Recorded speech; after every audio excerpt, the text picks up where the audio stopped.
ഹരേ കൃഷ്ണ. നമസ്കാരം. എല്ലാ സജ്ജനങ്ങൾക്കും ചാനലിലേക്ക് സ്വാഗതം. അർദ്ധരാത്രി കഴിഞ്ഞ് വെറും 2 മണി.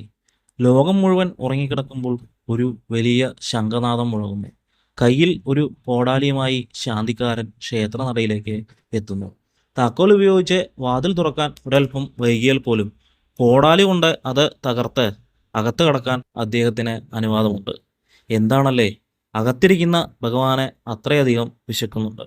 കോട്ടയം ജില്ലയിലെ മീനച്ചിലാറിൻ്റെ തീരത്തുള്ള കേരളത്തിലെ ഏറ്റവും പുരാതനവും വിസ്മയിപ്പിക്കുന്നതുമായ തിരുവാർപ്പ് ശ്രീകൃഷ്ണ ക്ഷേത്രത്തിൻ്റെ വിശേഷങ്ങളിലേക്കാണ് നമ്മൾ പോകുന്നത്. കംസവധത്തിന് ശേഷം അതീവ ക്രോധത്തിലും വിശപ്പിലും ഇരിക്കുന്ന ബാലകൃഷ്ണനാണ് ഇവിടുത്തെ പ്രതിഷ്ഠ. പാണ്ഡവർക്ക് വനവാസകാലത്ത് ആരാധിക്കാനായി ഭഗവാൻ തന്നെ നൽകിയ വിഗ്രഹമാണിത്. പാണ്ഡവർക്ക് ശേഷം ഈ വിഗ്രഹം കായലിൻ്റെ ആഴങ്ങളിലേക്ക് മറഞ്ഞുപോയി. വർഷങ്ങൾക്ക് ശേഷം കുമാരനെല്ലൂരിലേക്ക് വിഗ്രഹവുമായി പോവുകയായിരുന്ന ഒരു ബ്രാഹ്മണന്റെ വെള്ളം ഇന്നത്തെ തിരുവാർപ്പ് കായലിൻ്റെ ഒരിടത്ത് തടഞ്ഞു നിന്നു. എത്ര ശ്രമിച്ചിട്ടും വെള്ളം നീങ്ങുന്നില്ല. ആ ബ്രാഹ്മണൻ വെള്ളത്തിലേക്ക് ഇറങ്ങി നോക്കിയപ്പോൾ ആഴത്തിൽ ഒരു വിഗ്രഹം വാർപ്പിനുള്ളിൽ ഇരിക്കുന്നത് കണ്ടു. ആ വിഗ്രഹം അദ്ദേഹം കരയ്ക്കെത്തിച്ചപ്പോൾ അദ്ദേഹം അത്ഭുതപ്പെട്ടു. അത് സാക്ഷാൽ ശ്രീകൃഷ്ണ വിഗ്രഹമായിരുന്നു. പാണ്ഡവർ പൂജിച്ച വിഗ്രഹം. തിരുവാർപ്പിൽ വിഗ്രഹം ഇരുന്നതുകൊണ്ട് ആ സ്ഥലം പിന്നീട് തിരുവാർപ്പ് ആയി മാറി. ഇന്നും ആ വാർപ്പ് ക്ഷേത്രത്തിൽ സൂക്ഷിച്ചിട്ടുണ്ട് എന്നാണ് പറയപ്പെടുന്നത്.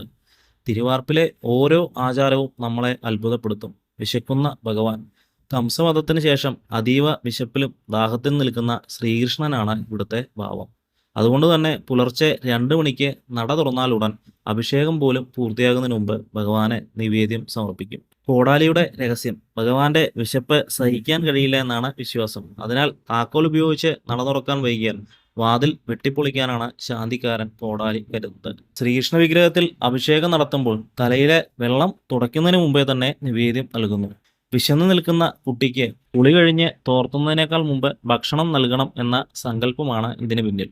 അതുപോലെ സൂര്യഗ്രഹണമോ ചന്ദ്രഗ്രഹണമോ ഉണ്ടായാൽ ലോകത്തിലെ എല്ലാ ക്ഷേത്രങ്ങളും അടച്ചിടും. എന്നാൽ തിരുവാർപ്പ് ക്ഷേത്രം മാത്രം തുറന്നിരിക്കും.